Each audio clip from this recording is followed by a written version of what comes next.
Assalamu alaikum, j'espère que vous allez bien. 39, verset 111. 7. Allah a acheté de croyants leurs personnes et leurs biens en échange du paradis.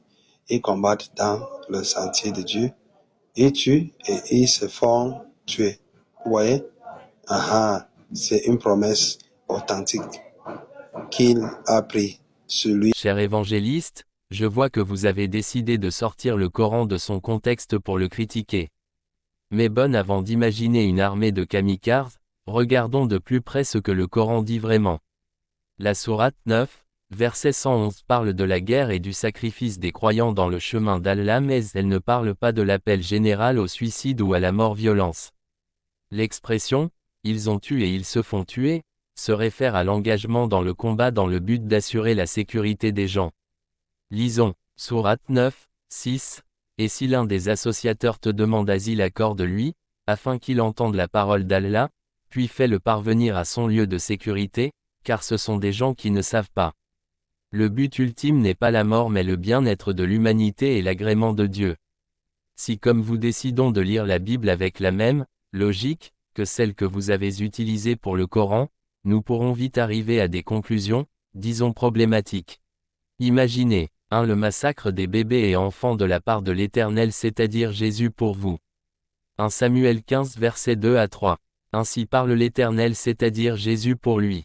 Va maintenant, frappe Amalek et voulez à l'extermination tout ce qui lui appartient.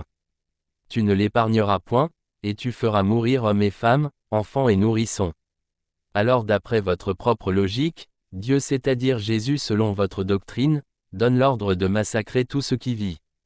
Femmes, enfants, même bébés.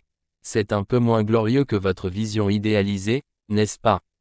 De la mort de ceux qui abandonnent Jésus, selon votre logique.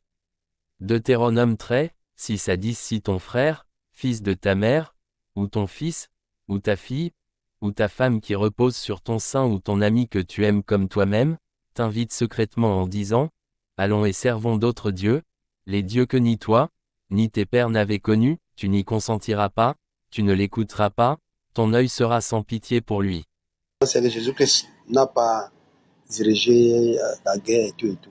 Donc moi, je ne sais pas comment il a mis l'évangile ici. Dans la Torah, c'est parce que les enfants d'Israël, ils ont quitté